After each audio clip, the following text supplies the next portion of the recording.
I'm teaching you how to lead, how to survive. And to do that, you're going to have to... Hello there, Darth Christensen here. Welcome back to another Star Wars video. And today, I have a very exciting unboxing for you guys. And it's because I have two figures that just came in and at the time of this recording. So I have both Maul from Maul Shadow Lord, which is a vintage collection figure, and Battle Damage Vader from the Obi-Wan Kenobi series, and this one's a Black Series figure. And I ordered these like last week, and they finally got here, and it couldn't be more perfect timing. I mean, with the Maul Shadow Lord trailer dropping, I had to get Maul. Because as I love his Clone Wars Season 7. And look, and this figure right here is even from the Maul Shadow Lord line, which is brand new. And since I'm super excited for this series, I just had to pick this figure up. And this right here is my first vintage collection figure, and by the looks of it, it's much tinier than I thought it would be. Like I thought it would be regular or figure size, but it's looking really tiny right now. You're shorter than I expected. But regardless, I still think the figure looks pretty dope. So let me open Maul first because it looks like he's a lot simpler to open.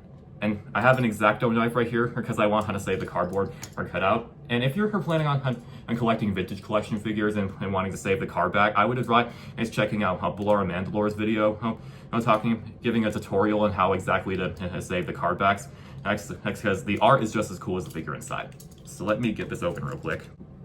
Alright, so I got the figure removed, and I think I pretty much saved the card back for pretty well. I mean, it took me a while to figure out exactly how to cut around the edges so I can save the plastic, but eventually I got the figure out pretty safe. So now I can display this card back as like an art, because as the new style for the Clone Wars animation in Maul Shadow Lord looks so beautiful, and this pic of Maul right here with his lightsaber drawn is so sick. So let's open the figure itself.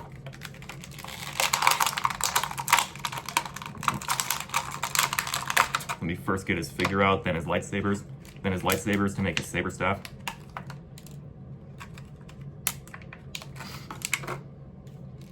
Okay, so here's a look at Maul himself.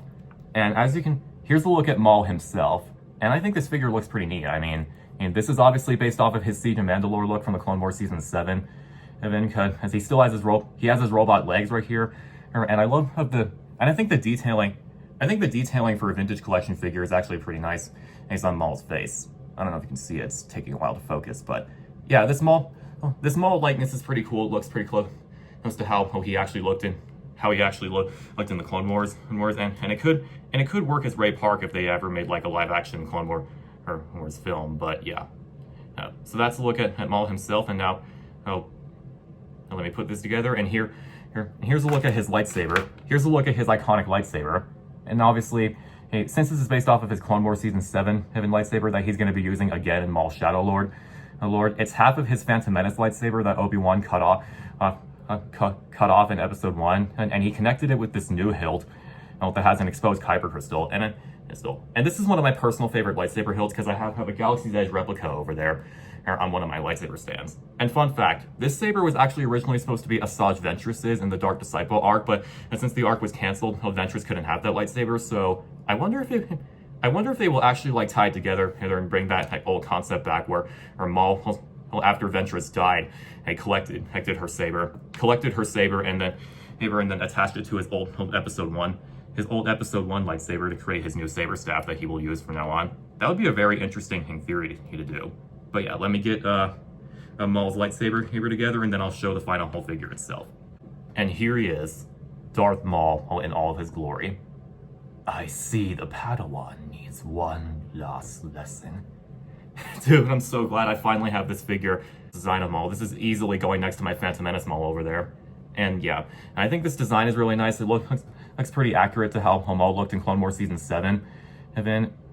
And obviously, I'm a huge fan of his new lightsaber that he's using. So this figure is a nice, fine addition to my collection. And I think this is a pretty good start for a vintage collection figure. I might not be as invested in collecting vintage collection figures as I am Black Series, and now I know that they're a lot tinier than Black Series, I'm contemplating if I should get more. So leave any suggestions in the comments down below if you collect any of the vintage collection figures and if I should collect even more. But still, this Maul figure looks amazing. And I'm super hyped and excited for Maul Shadow Lord. I see the pattern. But yeah, this figure looks amazing, and I can't wait for Maul Shadow Lord. I claim the sword and my rightful place as leader of Death Watch. God, I love Sam Witwer's voice so much. Now let's move on to the second big figure. Let's open Vader. Let's open Vader real quick. Okay, now I got Vader out of his box, and looking at this figure up close, it looks so cool. Oh, like, I love all the detailing on Black Series figures, and this one is definitely no exception. Like, I love how they got all the detailing of Vader's rubber suit down, and obviously the big selling point of when Obi-Wan cuts open his helmet and you see Anakin's face inside. Anakin is gone. I am what remains. Like, look at this. Like, look at this. I think the face inside is very accurate to Hayden Christensen's likeness, because he actually did film this scene in for when Obi-Wan cut open his helmet.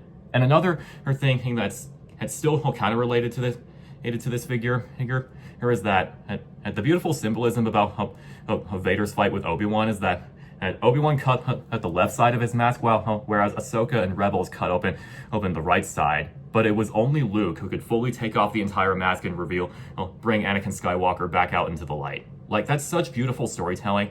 Like, that's such beautiful fucking storytelling, and I love it so much. So, looking at the figure again, and I love all the details of how the cut on his helmet, and like I said, it looks very accurate to how Hayden in his face with all the burnt makeup looks.